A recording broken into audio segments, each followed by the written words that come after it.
Now we're going to talk about the upcoming federal election. Yes. So this is where we have waiting for a very interesting results. Let's see.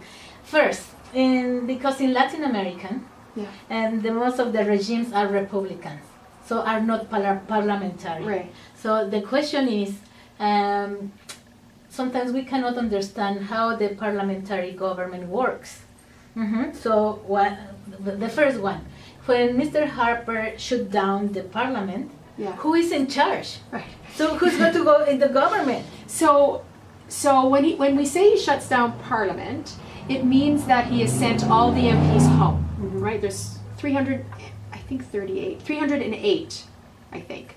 So they all go home. Okay. And so there's no discussion happening in Ottawa. But he could call Parliament back at any time.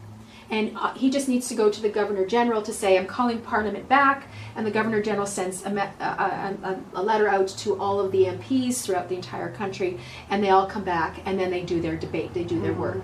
It works the same way provincially, so they do that federally.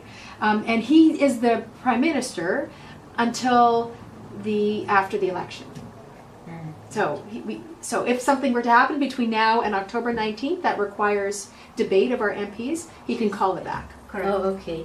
And what do you think about this having this long campaign period for this federal election? Oh, it's exhausting. I think it's exhausting for everybody. It's exhausting for all the candidates. All the candidates are going to work hard on whether they're running for Green or NDP or Liberal or Conservative. They're going to work hard.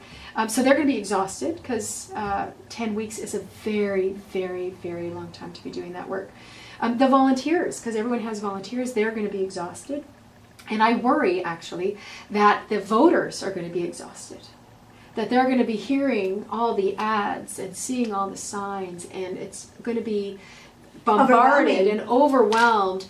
At the end of the day, I actually don't think it's good for our democracy, because what will happen is people, they tune out, right? It's too much. Exactly. And what happens if they say, well, I'm not going to vote, this is ridiculous. And that, I think, is a terrible thing. So I hope that we get a decent voter turnout. Last federal election, I think it was 60% of eligible voters, so it's not even that high.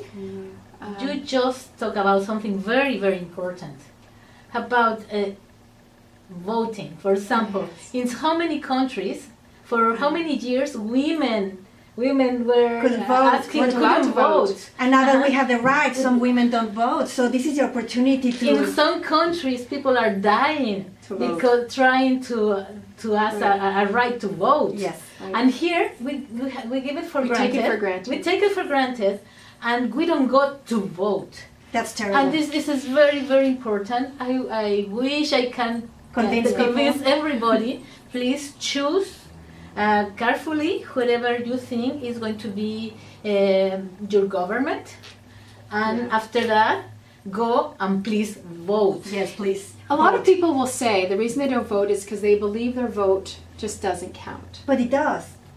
Let me tell you, it does. I won by 41 votes. 41. On election night back in 2013, I lost by 106 votes. I lost.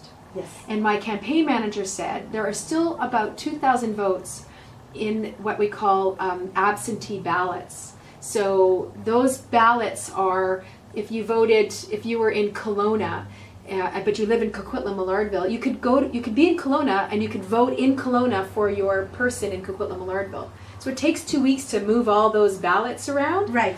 And so I had to wait 2 weeks. They counted the ballots, and I won by 35 votes. But because it was such a narrow margin, only 35 votes separated me and the other candidate, they counted all 22,000 ballots again. And I won by 41 votes. So every vote counts. So one of the things that I encourage people to do, so I encourage different people to do different things. I encourage all parents, when you're going to vote, take your children with you into the ballot box. Right. Teach them, this is what voting looks like. Yes. Right? They need to see that it's important. And you know what? This is a therapist talking, right? Because you want to mimic behavior. You take your children to church, you teach your children to drive, you say, these things are important to me. If voting is important to you, you take your children with you and you talk about how you made your decision. That's right advice. My parents did that. Yeah. Yeah, but they were very political people. Yes. Yeah, But still, it's an still, amazing it's advice just because really then important, when 'cause they it's a become value. 19, they will 18. 18. 18, you can Yeah. vote. So the other thing I tell people, if they're not eligible to vote, so if you're not a Canadian citizen, if you're a new immigrant, but you aren't eligible to vote yet, or if you're not 18, right? So there are people who are 17 who feel very strongly, you can still be involved in a campaign. You can still volunteer. You can put a sign on your lawn. You can make phone calls. You can tell your friends. You can make sure that the people in your life who are eligible to vote, you make sure they go and vote because it's important. So, Selina, do you think that voting is a right and also a moral obligation? And certainly as a parent, how I talk to my children about it, because I believe so strongly. I don't want to get moralistic about it. Is it moral or immoral to vote? But I do think that because we live communally, we share resources as a nation, as a country, we share resources as a province, and we do that as well as a city, as a local government. You know, we share a water service, we share a military, we share an education system. We all pay into that, and we all benefit from it. Well, the people making decisions around all those things are your elected officials. So you have a responsibility to make sure that that person represents your values in the way you want them represented. And the other thing I say to my children is if you don't vote, you don't get to complain. If you don't like the fact that there's traffic everywhere or you think the education system is a problem, but you didn't vote, well, you know, You don't get to say anything. maybe you should say anything. More something hurts me more Yes. is that we forget that too many people have died around the world to get that right, Yes. and too many people have fight hard to get that right, and we give it for granted. That's hurt me most. Part of what I wonder about is, you know, life is pretty good here.